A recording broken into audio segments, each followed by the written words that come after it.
Now, in the 1700s, after as the Industrial Revolution was ongoing in England, the concept of free market economy emerged.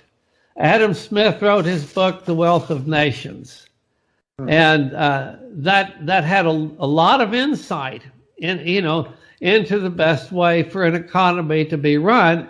And he came to the conclusion that people who act in self-interest and interact with each other are actually doing what's good for society, because they act like if there's a buyer and the seller, they're going to, under most cases, they're going to wind up with a price that they're both satisfied with. Now, if you have something like the Affordable Care Act, where people are forced by government to buy insurance, it doesn't work that way, because what happens is you have people are forced to do something that they wouldn't do otherwise. And the reason that they're expected to do it is really not for their benefit. It's for the parties that had input in getting the bill written. You get these massive bills through Congress that are actually 1,000 pages long. What they actually are is collections of skimming operations, just like the mob in New York would impose on the bakery industry or construction or something like that. People don't have the choice of how they spend their money, so they're not going to get as much for their money as if they did the same thing in the private sector. So you've got the Affordable Care Act that is implemented by a whip, right? So, meaning it's forced upon the people to have to pay for it. Yeah. Whether on it or not, whether they feel like it's in their best interest or not. Yeah.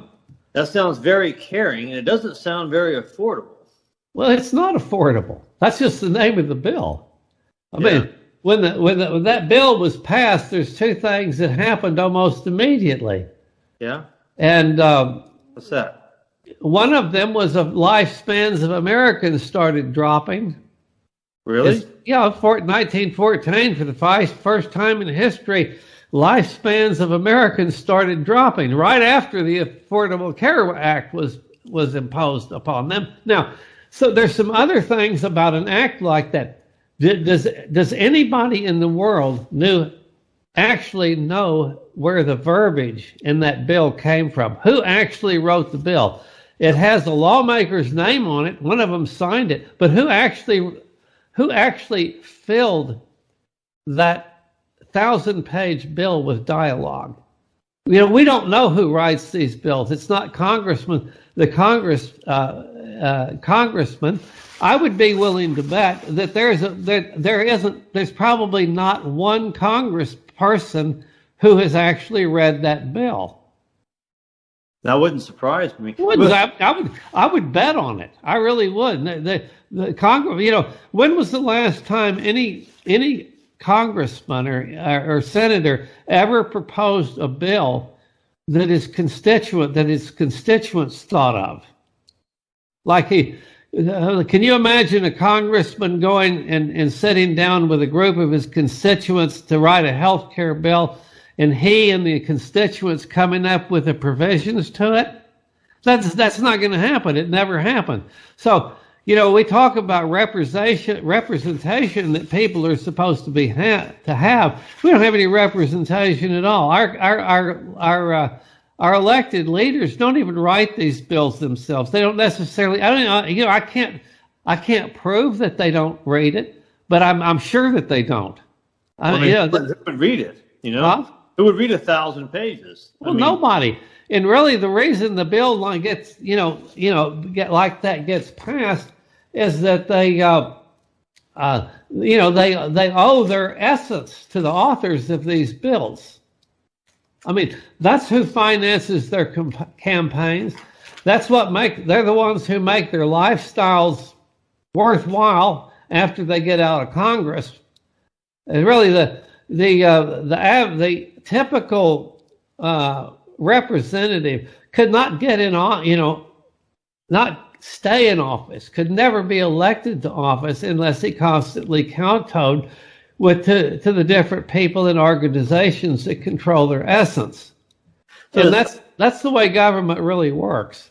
So is that to say, going back to these bills, do the lobbyists write them, and so that these bills are assembled by the special interest groups and then handed over then for the government to sign? Is that how it happens? Pretty much exactly. And the lawmakers are so beholden, to these extraordinary wealthy and influential people, they simply can't oppose them.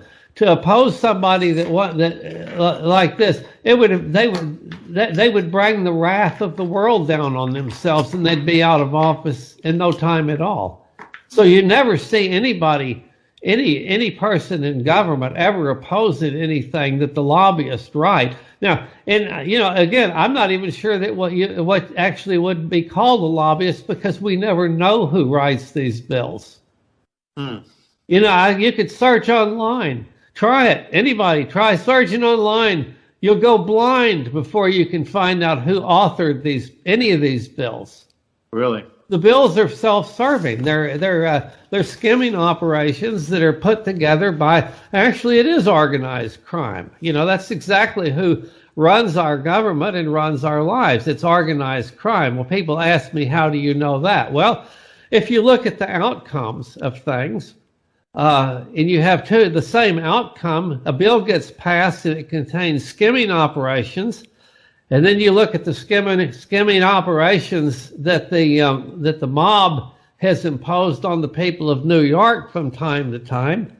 The output is exactly the same, so the input has to be pretty similar. You can see the parallels. Yeah, you can see the parallel. Now, there's this old adage in natural law: if you have, two equal outcomes or congruent outcomes, chances are very, very good that they're caused by the same thing. They may not necessarily be, but it's a very, very good bet.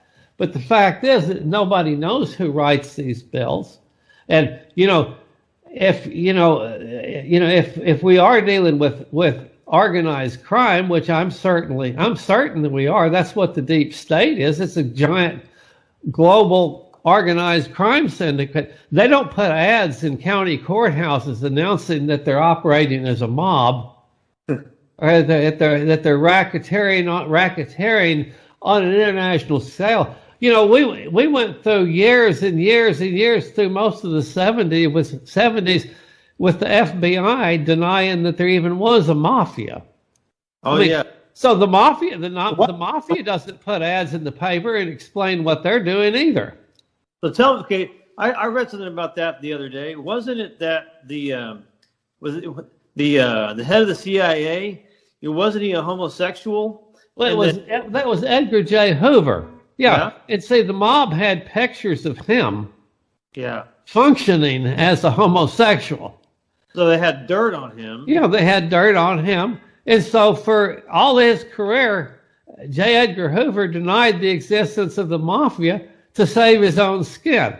There's the self-interest. Yeah. Now, we fast forward to the FBI and the CIA today. How much honesty have we seen in the FBI and the CIA lately? I don't know that we've seen much. I don't think we have either. But it's funny how people, these organizations, they can be corrupt over and over and over again. Yeah, it's not just. But you think people understand when they were corrupt in the past, but they look at it and say, well, that was then, this is now. But I mean, it's still the same thing. What